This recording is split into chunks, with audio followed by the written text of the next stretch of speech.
आणि त्यांची तुमची भेट कुठं होईल ते म्हणतील तिथं रस्त्यावरतीच एखादं त्यांना वाटलं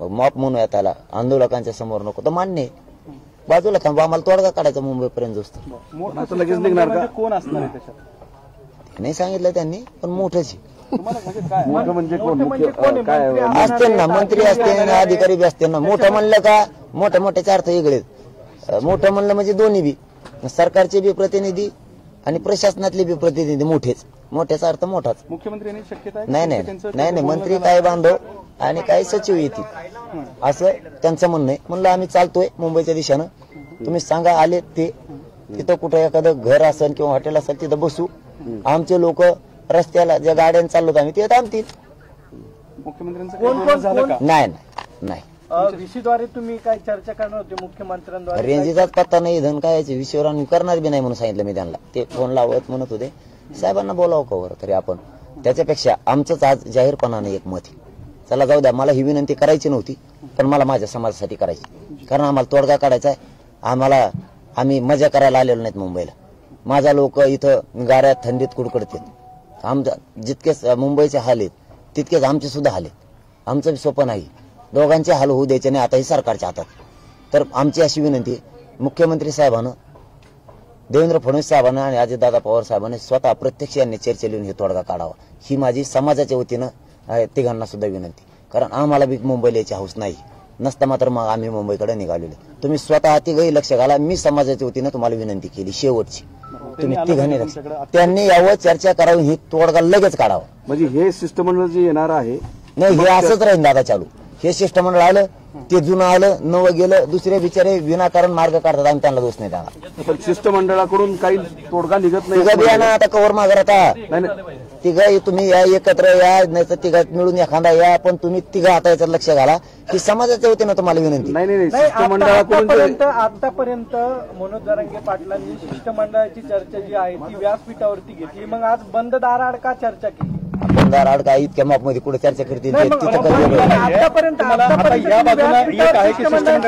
दुसऱ्या बाजूला तुम्हाला आझाद मैदानावरती परवानगी दिलेली नाही आझाद मैदान पोलिसांनी तुम्हाला एक नोटीस सुद्धा आणून दिलेली आणि ते म्हणतात की तुम्ही दुसऱ्या मैदानावरती तुमचं आंदोलन करा आझाद मैदानावरती येऊ नका त्याऐवजी नवी मुंबईतलं मैदान सुचवलंय म्हणजे मुंबईत येऊ नये अशा प्रकारचा त्यांचा प्रयत्न आहे असं म्हणावं नाही आझाद मैदानावर व्यासपीठ उभा राहिले तिथल्या कमिशनरनं ते साहेब कोण आहेत कमिशनर साहेब त्यांनी दिले मला आताच तिथल्या सगळ्या आमच्या बांधवांचा कॉन्टॅक्ट झालाय तिथं आम्ही अमरून उपोषण करतोय म्हणून त्याबाबत ते आमचा अर्ज आमचा सुद्धा तिकडून आलेला अर्ज आहे तिथल्या सुद्धा लोकांचा अर्ज आहे असं काहीच नाही आणि तुमचं काय आज भूमिका तुमची वेगळी दिसतीये तुम्ही शिष्टमंडळाला बंद दार तुम्हाला कशावर वाटतंय अरे बाबा मी जेवण केलं नव्हतं तिथं काय बंदार फेरदार माझ्या समाजाला माहिती बंदार नाही वार्ता पसरू नका काही वार्ता पसरू नका तिथं सभा घेतली तिथं माझ्या समाजाला काही प्रॉब्लेम नाही तुम्हाला काय प्रॉब्लेम आहे आम्हाला काही प्रॉब्लेम नाही अरे शिष्टमंडळ नाही येते अधिकारी येते दादा ते एक अधिकारी येते ते फक्त माहिती द्यायला आले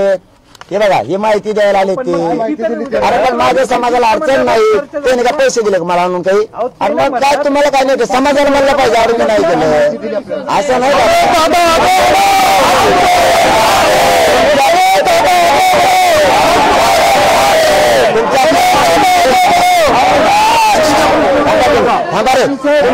पहिल्या दिवसापासून विरोधातच बोलताय पहिल्या दिवसापासून अरे प्रश्न काय होतो एक मिनिट तुम्हाला मी बोलतो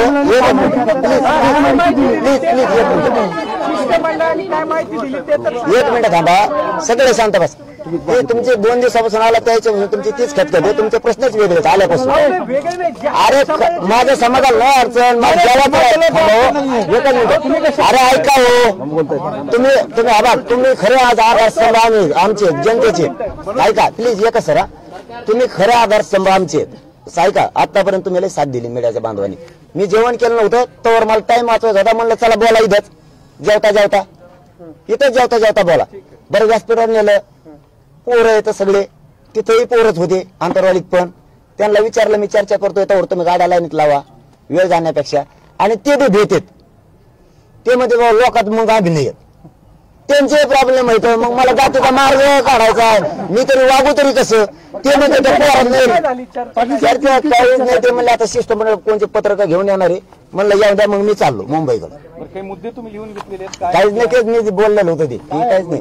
चालता माझ्या म्हणून घेतलं. ऐका ना, नवं कन्क्लुजन शिष्टमंडळ काय आहे का? जुनं आता शिष्टमंडळ कन्क्लुजन काय आहे? 54 लाखाच्या नोंदीबाबतची चर्चा झाली, त्यांच्या नातेवाईकांना प्लस चर्चा झाली, सगळ्या स्वाऱ्यांच्या अध्यादेशाबद्दलची चर्चा झाली. आम्हाला तिन्ही अत्यंत गरजेचे आहेत. प्रॉपर्टीच्या खटल्याबद्दल झाली, पण ते तो समजा बाकीचा जनरल विषय ते लगेच करायला तयार आहेत. आमच्या गुन्ह्याबद्दल राज्यातल्या झाली, ते म्हणले ते आदेश काढतायत आणि घेऊन यायले. म्हणलं मग काय चर्चा करून उपयोग आहे. मग जेवायचं झालं, म्हणलं मी जातो, आम्ही मुंबईकडे निघतोय. फक्त बंधारा आड मला टाकण्यात आलो. मी तुम्हाला विनंती करून सांगतो, मी बंधारा आडचा नाहीये, ते भ्यायला लागलेत लोकात यायला. मग आता मार्ग काढायचा तर काय करावं. नोंदी सापडल्या लोकांना किती प्रमाणपत्र दिलेत त्याचा काही आकडा सांगितलेला आहे काय? आणि तोंडी सांगितलंय, पण अधिकृत माझ्याकडे आल्यामुळे मीच नाही सांगत.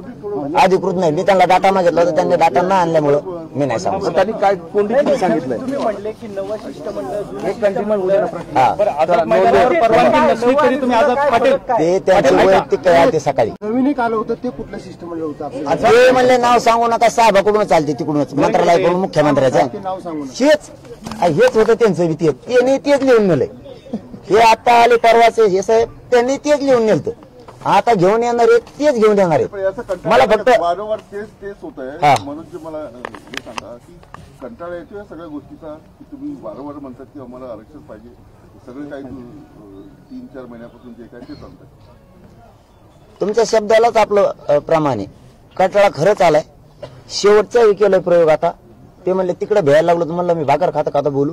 मला फक्त एवढंच, मी लय प्रामाणिक, मला टाकण्यात आलं. नाही सत्यता, एक माणूस म्हणून बोलतो, तुमचा पत्रकार म्हणून विचारणं गरजेचं आहे. मी तुम्हाला दोष बी देत नाही आणि समाजाने देऊ नका अजिबात कोणीच. त्यांचं विचारणं गरजेचं आहे. पण बंधारा आड ते लागलेत भ्यायला, की पोरांनी घोषणा दिल्या की ते म्हणजे आमचा अंग थरथर कापत. काय सांगू आता. मग आता आडून जावं, आता इकडून मला भेळ नाही जावं तर तिकडून हे. आझाद मैदानावर परवानगी नाही तरी तुम्ही आझाद मैदानावर जाणार का? परवानगी दिली, परवानगी घेतली तिथल्या आमच्या बांधवांनी. त्यांनी सांगितलं, एक बाजू सुद्धा दिली त्यांनी आझाद मैदानची. तिथं स्टेज लावणं चालू आहे, पोलीस बांधवांनी त्यांना दिली असं त्यांनी मला आता सांगितलं. वाटल्यास तुम्ही वीरेंद्र पवारांना विचारा दिली का, म्हणजे त्यांच्याकडे ते कागद नोटीस याची आहे असं ते पोलीस म्हणले. द्यावी वाचली नाही नाकारली तरी तुम्ही जाणार का? त्या नोटीस त्यांनी मला सांगितलं, मी वाचली नाही. उठलो होतो मी, नेहमी कपडे घातले, मला जायचं होतं. ते म्हणले एकच मिनिट, एवढं उत्तर देतलं की त्यांनी मी वाचले नाही. ते म्हणले काहीच नाही, जे कोर्टात आहे त्याच्या बाबतची नोटीस आहे. म्हणलं आमचे वकील बांधव जाणार आहेत. या नोटिसीमध्ये ते सगळं दिलेलं आहे, कोर्टाने काय निर्देश दिलेले आहेत. आणि सोबतच आझाद मैदानावर आंदोलन केल्यास किंवा त्याच्यात ऑब्लिक शिवाजी पार्कवर आंदोलन केल्यास काय अडचणी येऊ शकतात. आणि सध्याची जी जमाबंदी आदेश मुंबईमध्ये लागू केला आहे, उद्या 26 जानेवारीच्या निमित्तानं ज्या काही सूचना आहेत त्यानुसार तुम्हाला तिथे येणार नाही असं या नोटिशीमध्ये आहे. आणि ही नोटीस तुमच्या नावावर आहे. मनोज जरांगे पाटील, सकल मराठा समाज, आंतरवाली सराटी, तालुका अंबड, जिल्हा जालना. नाही, मी वाचली बी नाही ती. तरी मी त्यांना म्हणलो होतो माझ्या नावावर नोटीस कसं काय. ते म्हणले आता तुम्ही प्रमुख असल्यामुळे आहे बरं का. ते म्हणले तसे 9 नाव आहेत. म्हणलं मग त्या 9 नावावाल्याच्या सह्या घ्या ना, मग आपल्या काय का आता. ते म्हणले नाही हे काहीच नाही. आता या नोटीस नंतर तुम्ही आझाद मैदानाला चाललो. चलो आझाद मैदानाला